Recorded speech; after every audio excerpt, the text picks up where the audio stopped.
I remember standing on the courthouse steps, the papers still warm in my hand. The sky was bright, almost too bright for a day that felt this heavy. People walked past me like nothing had happened, like the world hadn't just split open beneath my feet. And as I stood there, trying to breathe, one question echoed in my mind. When did my life stop being mine? It wasn't a dramatic moment on the outside. No yelling, no chaos. Just a judge reading a few words, a signature from both of us, and that was it. 10 years of marriage ended in less than 10 minutes. It felt unreal, like I was watching someone else's life fall apart. I remember looking across the courtroom at Emily, my wife, or I guess my former wife now. She didn't look back. She didn't even flinch. She just gathered her things, whispered something to her attorney, and walked out like I was a stranger she had bumped into on the street. And maybe that's what hurt the most. How easy it seemed for her. How quickly she moved on while I was still trying to understand how we even got here. I took a few steps down the courthouse stairs, and for a second, I had to steady myself. The papers in my hand felt heavier than they should have. It wasn't just a divorce decree. It was proof that everything I worked for, everything I believed in, somehow wasn't enough. The truth is, I wasn't always this version of myself. Lost, exhausted, alone. There was a time when Emily and I dreamed big together. We built plans, talked about the future like it was something we could hold in our hands. But somewhere along the way, life changed. I changed. My startup failed, investors walked away, and the pressure crushed me from the inside. I tried to stay strong, but every day felt like waking up inside a storm. And Emily, she got tired of the storm, but standing on those courthouse steps, with the wind brushing past me and the world moving on like nothing had happened, I felt something shift inside. A small spark. A quiet voice saying, "This isn't the end. Not for you." Because deep down, I knew this moment, this breaking point, wasn't just the end of a marriage. It was the start of something else. Something I couldn't see yet, but I could feel it rising underneath all the pain. So I took a deep breath, folded the papers, and walked away from the courthouse. I didn't know where I was going. I didn't know what came next. But I knew this much. Life had taken everything from me. But I wasn't done. Not yet. And this was only the beginning. I always thought dreams were supposed to bring people closer, especially in a marriage. But looking back now, maybe that was the first place where things quietly started to break. When Emily and I got married, we were young and full of hope. We talked about building a life where we didn't just survive, we grew, we created, we made something that mattered. I had this idea, this startup in my head that I believed could change everything for us. And for a while, she believed in it too. She used to smile when I talked about it, even if she didn't fully get the tech side.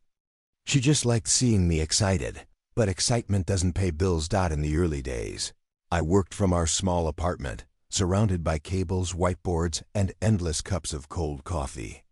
I didn't notice it at first, but the more time I spent chasing the dream, the more Emily started pulling away from it. It wasn't loud or obvious. It was small things. Questions that sounded supportive on the surface, but carried a quiet tension underneath.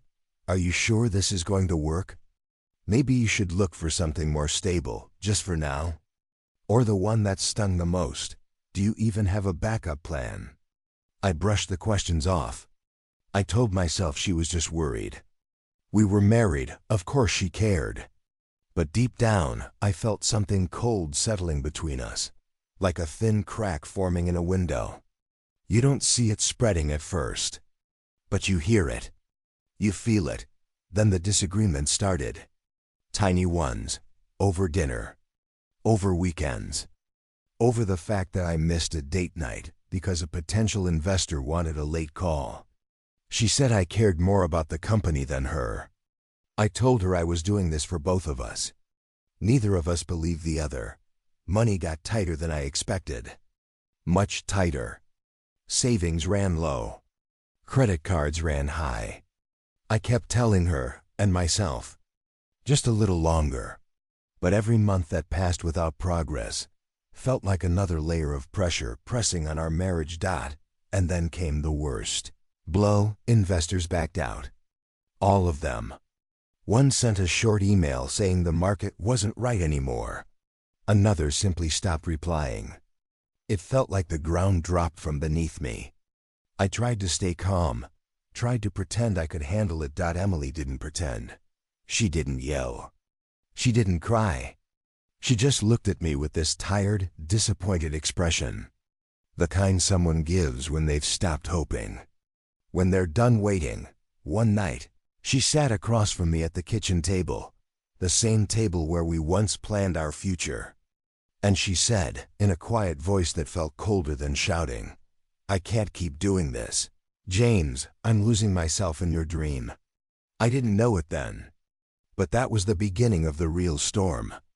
The moment her doubt started, turning into something much deeper, something that would change everything. I didn't see the collapse coming. Maybe that's the part that hurts the most. One day I felt like I was inches away from a breakthrough. And the next day, everything I built just broke right in front of me. It started with a tech failure.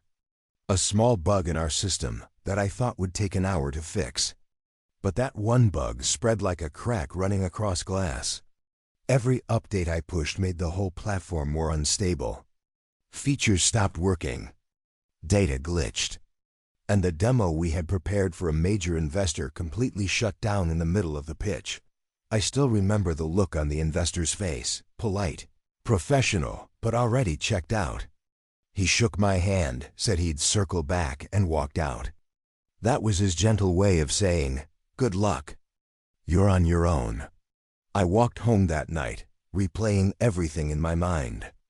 Every mistake, every choice, every warning sign I ignored.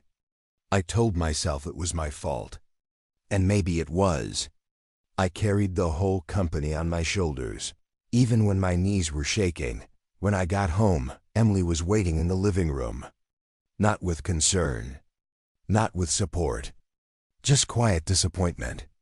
She didn't ask how the pitch went. She already knew. Her voice was sharp, like she'd been holding the words in for months. "James, how much longer are you going to drag this out?" I tried to explain what happened. Tried to tell her I could still fix it. But she didn't want explanations. She wanted stability, safety, certainty. And I couldn't give her any of that. Arguments became our normal rhythm. At first, they were tense and heated. Then they shifted into bitter silence. Cold, heavy silence that followed us from room to room. It felt like we were living in the same house but breathing different air. She stopped asking about my day. I stopped asking about hers.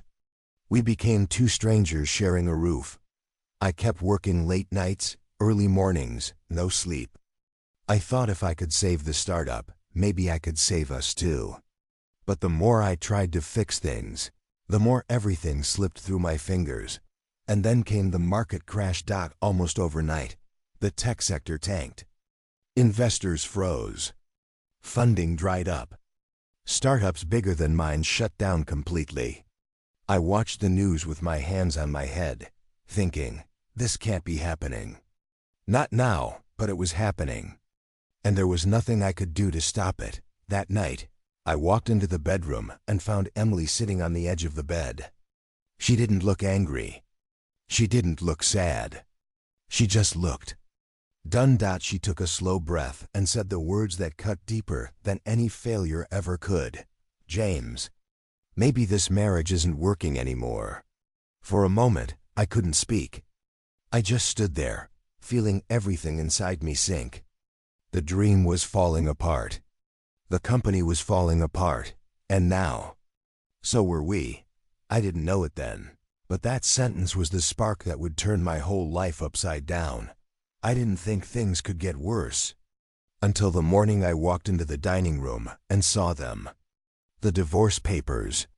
Neatly folded. Perfectly placed in the center of the table, like they belonged there. For a moment, I just stared at them. My mind froze. Everything inside me went silent, the way a room feels right after a door slams shut. My hands were shaking before I even touched the papers. And when I opened them, there it was. Her signature. Her decision. Her final answer. Emily stepped into the room a few seconds later, holding a mug of coffee like it was just another normal morning. She didn't look upset. She didn't look unsure. She looked calm. Too calm for someone ending a marriage. "I had to do this, James," she said, her voice flat. "I need my sanity back." Sanity. Like being married to me stole something from her. I tried to speak, but the words tangled in my throat. When I finally managed to ask why, she sighed as if she'd been forced to repeat something she'd rehearsed 100 times. "You're dragging me down," she said. "I can't carry your failures anymore." That hit me harder than any business setback ever could. It felt like she took every moment we shared, every dream, every promise, and swept them off the table like dust.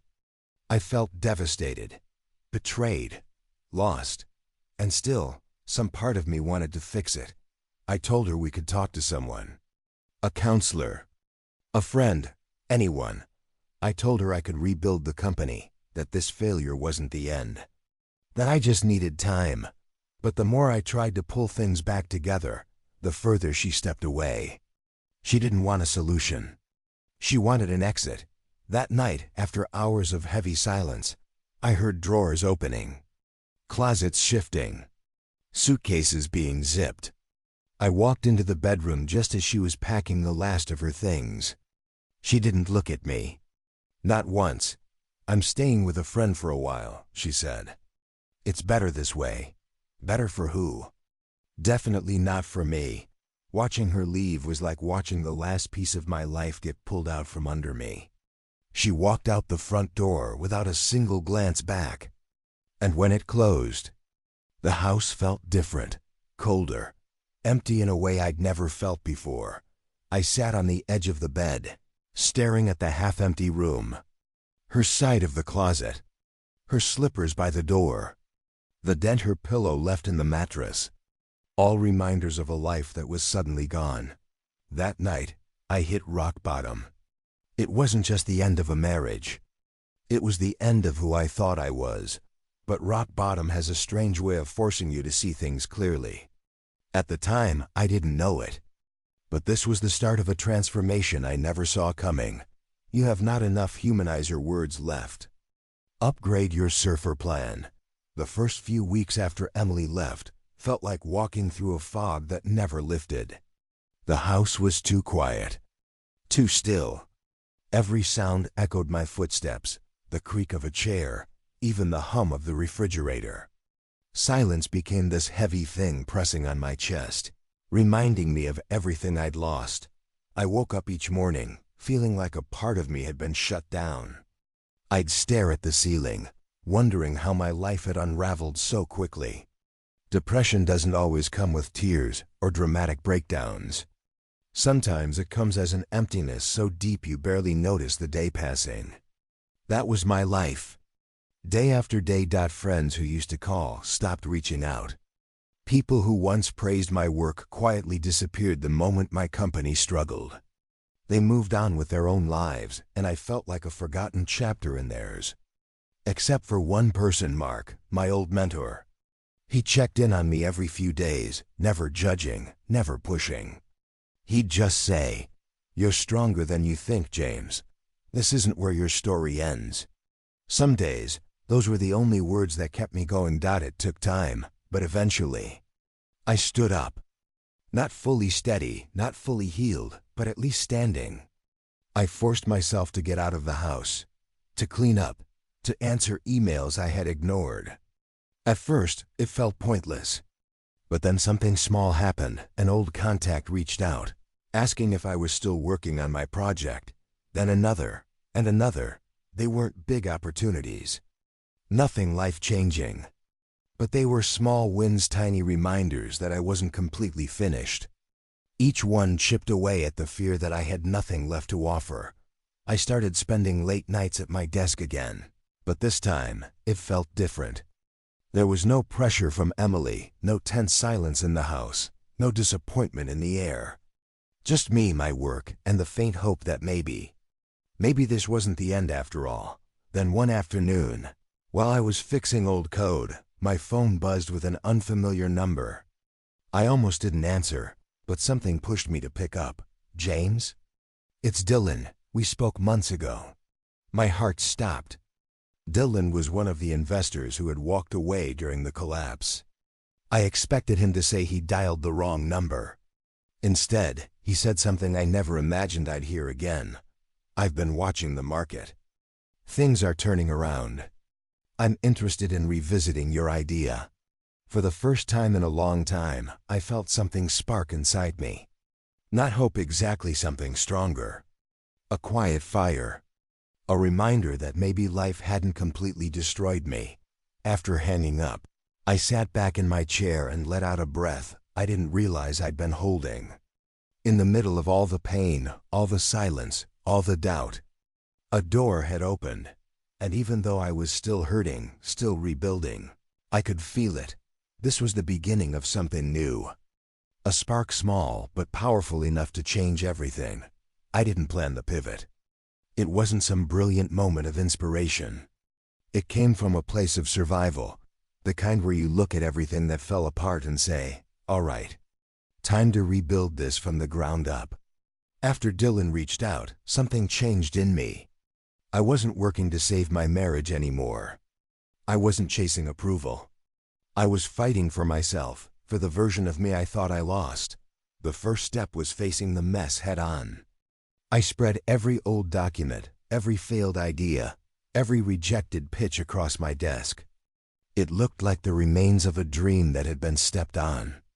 But as I studied it all with fresh eyes, I started seeing something I had missed before. A new direction. A better one. So I started reshaping the company from scratch. I changed the business model, trimmed unnecessary features, tightened the focus. I went from trying to build something flashy to building something solid, something people actually needed. And once that clicked, the momentum started to shift. Those next few months were some of the hardest of my life. Sleepless nights, long days, meals I forgot to eat. I'd fall asleep at my desk with code running across the screen, only to wake up 3 hours later and keep going. It wasn't healthy, but it was necessary. Because for the first time in a long time, the work felt alive again. Slowly. Painfully slowly. Things improved. The bugs stopped multiplying. The system stopped breaking. The product began to stabilize. And every time something worked, even the smallest feature, I felt a spark of relief, like the universe was giving me tiny nods of encouragement. A reminder that I hadn't completely destroyed my future. The investor group grew too. Not overnight, but steadily. Dylan brought in 2 partners. Then one of my old contacts connected me with another. They weren't throwing money around, but they believed enough to stay in the room. And that meant everything. Meetings that once felt like interrogations turned into actual conversations. Investors asked about growth, not survival. They discussed timelines, not endings. For the first time in years, I heard excitement in someone else's voice when they talked about my company. One day, while testing a new build, something happened that left me completely still. The platform didn't crash. Not once, not even under pressure. It held. It worked. It was ready. And as I stared at the screen, I felt this rising energy in my chest. A feeling I hadn't felt since the very beginning. Hope, real hope. Something big was coming. I couldn't explain it, but I felt it.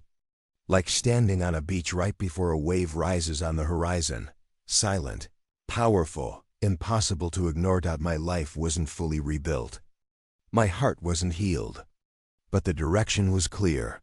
The pivot wasn't just about the company. It was about me. And I was finally heading somewhere worth going. The first whisper didn't come from my team, or even from an investor. It came from a random email subject line that read, "Heard rumors about your company, call me." At first, I thought it was spam. But when I opened it, I realized it was from a Wall Street analyst I had met years ago. Someone who never returned my calls back then. Suddenly very interested now, I stared at the screen, wondering if I was dreaming. Rumors about my company? The same company that nearly destroyed my marriage? The same one that had once shut down during a simple demo? It didn't feel real, but the next day, another message came. Then two more. Then a voicemail from someone whose name I recognized from financial news. Something was happening. And it felt big. Within a week, the whispers grew louder. People were talking about our growth, our momentum, our sudden comeback. They were throwing around words like potential, market shift, and one word that left me frozen for a moment: IPO. The idea of going public. It had once felt impossible. Like a dream you keep tucked away because saying it out loud feels ridiculous. But now, analysts were running projections. Investors were asking questions I never thought I'd hear again. My team, the small group who stayed with me through the worst, suddenly walked into the office with a different kind of energy. Hope, excitement, belief. One afternoon, my lead engineer rushed into my office with a tablet in his hand. "James, you need to see this." It was an article. A real one. A major financial site had listed us as a rising tech company to watch. I felt something heavy inside me lift. Just a little. After years of struggle, doubt, sadness, the world was finally noticing. Valuation projections began to climb, slowly at first, then faster. Every chart, every report, every conversation pointed in one direction. We were no longer a failing company. We were a contender, and just when the momentum felt unstoppable, my phone vibrated with a message from a number I hadn't seen in months. Emily. The message was simple. "Hey, can we talk?" I stared at it for a long time, not sure what to feel. Sadness, anger, confusion? Maybe a mix of everything. A part of me wondered if it was really just to talk. Another part of me, the part that had learned from pain, knew something was off. People don't walk away from a sinking ship and suddenly come back when it starts to rise, not without a reason. Still, I agreed to meet her, not because I wanted her back, but because I needed answers. The timing was too strange, too sudden, too convenient. As I put my phone down, I felt a familiar tension in my chest. Not fear, but caution. Life had brought me to the edge of something huge, bigger than anything I dreamed. But with Emily stepping back into the picture, I had a feeling things were about to get complicated again. Very complicated. I woke up before sunrise that morning, long before the alarms, long before the noise of the world. The room felt different, heavier somehow, like the air itself knew what was coming. This was the day everything could change, or fall apart again. For weeks, everyone kept saying we were ready. The numbers were strong, the interest was high, the projections looked promising. But deep down, I felt something else. Doubt. Quiet, familiar doubt. The same shadow that followed me during every failure. The same voice that whispered, "What if you fall again?" I arrived at the office early, but my team was already there. Some pacing, some staring at screens like they were trying to see the future inside the numbers. A few were nervous, a few excited. All of us carried the same tension in our chests. Wall Street was waiting. The world was watching. And my entire life, every mistake, every sleepless night, every broken piece had led me to this one moment. Minutes before the opening bell, the conference room was silent. You could hear the soft hum of the AC, the click of someone tapping their pen, the shaky exhale from someone trying not to panic. I stood there with my hands on the edge of the table, trying to slow my breathing. And for just 1 second, I wondered, What would Emily think of this moment? Would she still call me a failure if she saw how far I'd come? But I pushed that thought aside. This moment wasn't about her. It was about me reclaiming my life. The countdown started on the screen. 3, 2, 1. The opening bell rang. At first, nothing, just a still graph in a quiet room. Then, within seconds, the number jumped, and jumped again. Then surged. The room exploded with noise, cheers, gasps, people grabbing each other in disbelief. The stock shot upward faster than any of us expected. It wasn't just good, it was extraordinary. My phone buzzed nonstop. Messages, emails, media requests, investors calling to congratulate us. It was overwhelming. I felt the world rushing past me in a blur, years of pain turning into success in a matter of seconds. I stepped out of the room for fresh air. My hands were shaking.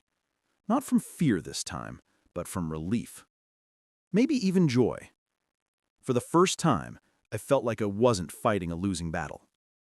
And that's when I saw her. Emily. She was standing by the elevator, holding her purse tightly, looking unsure of herself, a look I rarely saw on her face. "James," she said softly, "I needed to talk to you." I wasn't angry. I wasn't bitter. I just felt curious. "What is it, Emily?" She took a breath, eyes a little glossy. "I think I made a mistake." Of course she did. But she had no idea what was coming next. The day I thought would be about the company was about to become something far more personal. I wasn't prepared for what came next. Not after the IPO. Not after finally feeling like I could breathe again. But as Emily stood there in that hallway, looking smaller than I remembered, I felt something shift inside me. Not anger, not bitterness, just clarity. She took a step closer, her voice soft. "James, I left because I thought you were done. I didn't think you'd ever recover." The words hit me, not like a punch, but like cold water. Straightforward, honest, maybe more honest than she ever had been. "I thought the company was finished. I thought you were finished. I couldn't keep living in that pressure." I stayed quiet, letting her speak. Not because I wanted her back, but because I needed the truth. She hesitated for the next part. I saw her glance away like she couldn't face me fully. "There was someone else," she finally said. "Someone who seemed more stable. Someone who had everything figured out." The words hung in the air. She wasn't saying it to hurt me. She was saying it because she thought the truth might somehow explain everything. Maybe even justify it. I didn't react. Not a flinch. Not a single raised voice. Maybe a year ago, the confession would have destroyed me. But now, after everything I went through, I felt strangely calm. "So," I asked quietly, "you left because you thought I had no future?" She nodded, eyes lowering. "I panicked. I made a choice. And now I can see it was the wrong one." When she finally looked up, her voice cracked just a little. "I want another chance, James. We can fix this. I miss you. I miss us." For a moment there was silence. Not the cold silence we used to share, but a heavy one, filled with truth. I reached into my briefcase and pulled out a copy of the divorce agreement. Her signature, her terms, everything she pushed for. "Emily," I said steadily, "you made your choice very clear. And these papers, they made it official." She blinked, confused. "What do you mean?" I handed her the documents. "This agreement was your idea. You wanted a clean break. No shared assets, no ties." I took a slow breath. "And because of that decision, you aren't entitled to anything from the IPO." I watched her face change. Confusion turning into disbelief.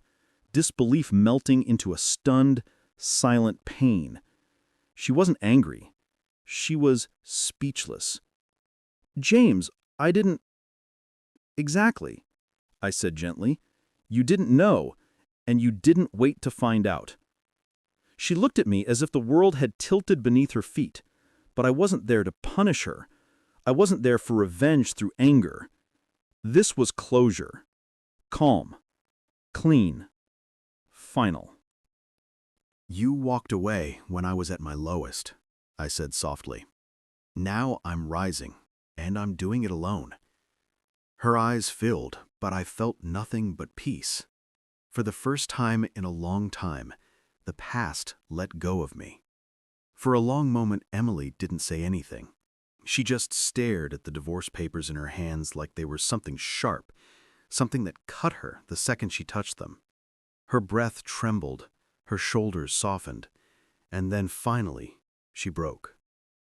James, please, I made a mistake. I was scared. I didn't think you'd ever come back from everything that happened. I didn't think you'd rise like this. Just give me another chance. We can start over. Her voice cracked in a way I had never heard before. Not during our arguments, not during the breakup, not even the day she walked out. This was different. This was her realizing she had lost something she thought she could always return to. She stepped closer, tears building in her eyes. I know I hurt you. I know I left when you needed me. But I see you now, James. I see who you've become, and I miss that. I miss you. A year ago, those words would have shattered me. 6 months ago, I would have begged for them.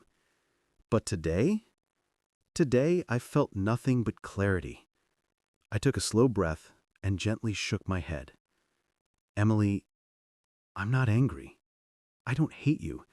I can't go back. She blinked quickly, tears slipping down her face. Why not? We had a life together. We can fix it. We can't, I said softly. Because the person you walked away from isn't the person standing here now. She looked heartbroken, but I didn't raise my voice. I didn't remind her of the nights I cried alone or the days my world felt destroyed. I didn't throw her choices back at her. I didn't want revenge through pain. My revenge was something else. Quiet, powerful, complete. I found peace. I found strength. I found a version of myself I didn't even know existed. And I did it without you. That's not something I can just erase. She covered her mouth, trying not to break down completely. I stepped forward, my tone warm, steady. I hope you find happiness, Emily. Truly. But whatever we had ended the day you left. And that's okay. We both move on now. There was nothing left to say after that. She nodded slowly, her tears falling, her spirit shaken. She turned and walked away just as quietly as she did the first time. Except now it wasn't me collapsing. This time I stayed standing up. When the elevator doors closed behind her, I felt a calm I hadn't felt in years.